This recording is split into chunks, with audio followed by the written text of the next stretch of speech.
Today, we're wrapping up our series on broken heroes.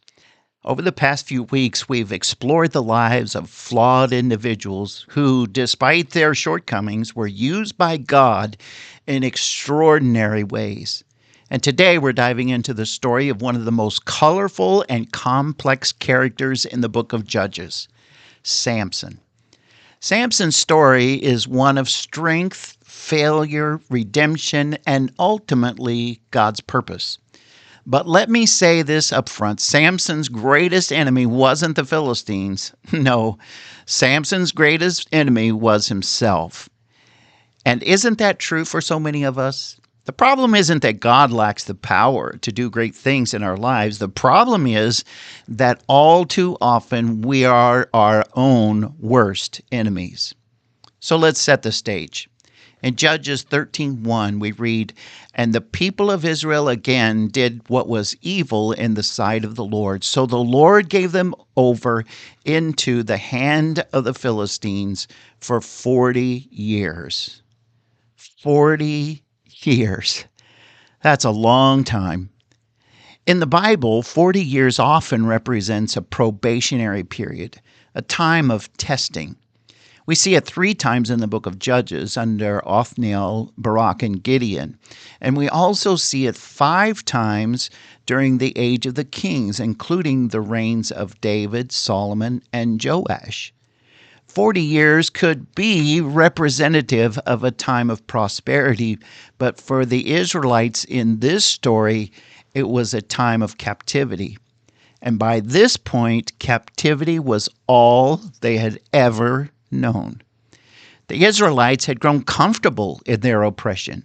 They weren't even crying out for deliverance anymore. They had accepted their reality, believing that nothing would ever change. For those who lived beyond the 40 years, peace was nothing more than a faded memory. When darkness has been part of our world for so long, it's hard to imagine life being any better or different. The threat wasn't extermination. The threat was assimilation. And isn't that how the enemy works? Satan doesn't always come at us with destruction. Sometimes he wins through delusion. When the enemy comes as a warrior, we know to fight. But when he comes to make us comfortable, to lull us into apathy, that's when we're most vulnerable. It's not always the sins of commission that get us. It's the sins of omission. And now let's go into the story of Samson.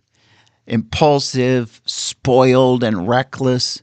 Samson was like a meathead on roid rage. But God had a plan for him. In Judges 13, verses 2 through 4, we are introduced to Samson's parents. Manoah and his wife were childless, but an angel of the Lord appeared to them and said, "I know you are barren and childless, but you're going to become pregnant and bear a son."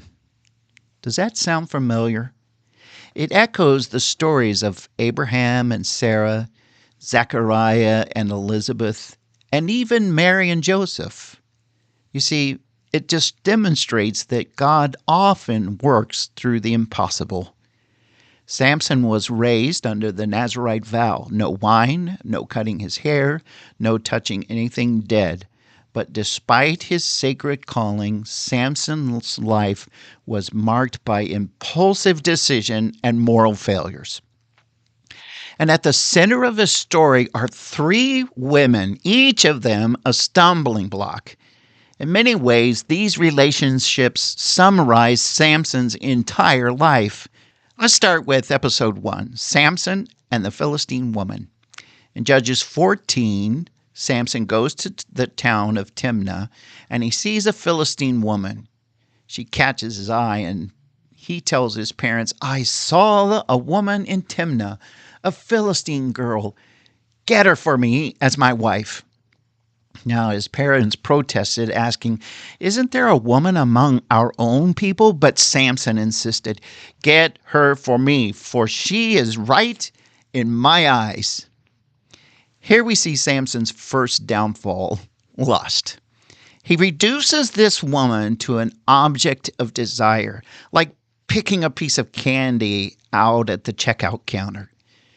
Beauty is only skin deep, and yet Samson is willing to compromise everything for it. What's interesting is that in Judges, the 14th chapter, verse 4, it tells us his father and mother did not know that it was from the Lord, for he was seeking an opportunity against the Philistines. You see, God was about to shake his people up. So at the wedding feast, Samson poses a riddle to the Philistines. He says, "From the eater came something to eat. From the strong came something sweet." When the Philistines can't solve it, they pressure Samson's wife to get the answer. And she weeps and she nags until Samson finally gives in. She betrays him, and the Philistines solve the riddle. In a fit of rage, Samson kills 30 men to pay his debt and storms off.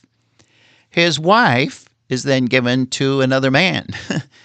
And this leads to a cycle of revenge. Samson burns the Philistines' field with 300 flocks and later kills 1,000 men with the jawbone of a donkey.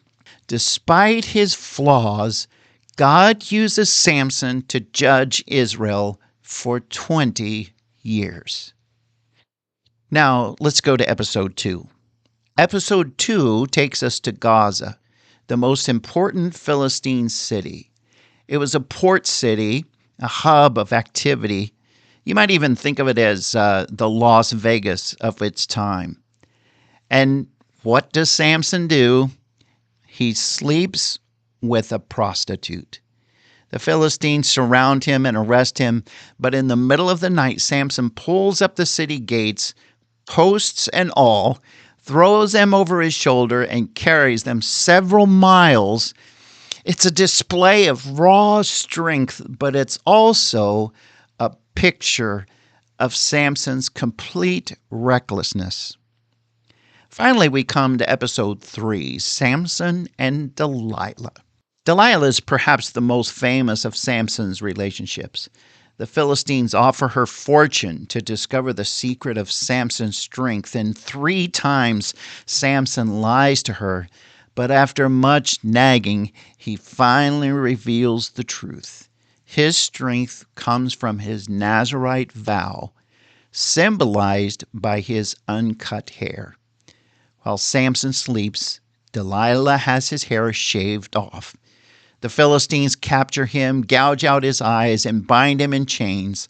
And Samson, the once mighty warrior, is now grinding grain in a prison. But the story doesn't end there. Samson's hair begins to grow back, and with it his strength. During a celebration in honor of the Philistine god Dagon, Samson is brought out to entertain the crowd.